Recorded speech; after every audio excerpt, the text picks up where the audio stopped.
શ્રાવણના બીજા સોમવારે સોમનાથમાં સાર્વત્રિક શિવ આરાધના, 60 ધ્વજા પૂજા, 62 સોમેશ્વર પૂજા સહિત અનેકવિધ પૂજાઓ અને સંકલ્પ કરી ભાવિકોએ ભક્તિનું ભાથું ભર્યું.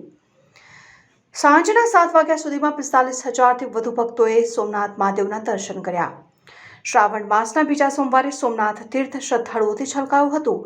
વહેલી સવારે 4 વાગ્યાથી સોમનાથ મંદિરના દ્વાર ભાવિકો માટે ખુલ્યા હતા. ત્યારે શ્રદ્ધાળુઓ બમ બમ ભોલે, હર હર મહાદેવના નાદ સાથે શાંતિપૂર્ણ રીતે સોમનાથ દાદાના દર્શન મેળવવા માટે કતારોમાં ઊભા હતા.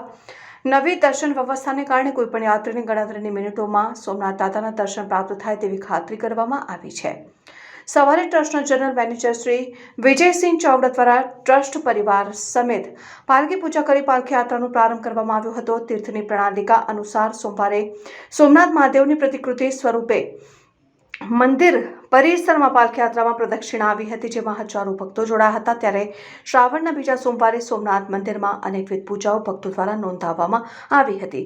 સોમનાથ મહાદેવની 65 સોમેશ્વર મહાપૂજા, 60 ધ્વજા પૂજા સહિત રુદ્રાભિષેક પાઠ, બિલ્વ પૂજા, શૃંગાર પૂજા સહિતની પૂજા ભાવિકો દ્વારા શ્રદ્ધાપૂર્વક કરવામાં આવી હતી. શ્રી સોમનાથ ટ્રસ્ટના નિઃશુલ્ક ભોજનાલયમાં પ્રતિદિન હજારો ભાવિકો પ્રસાદ ભોજન ગ્રહણ કરીને તૃપ્ત થઈ રહ્યા છે.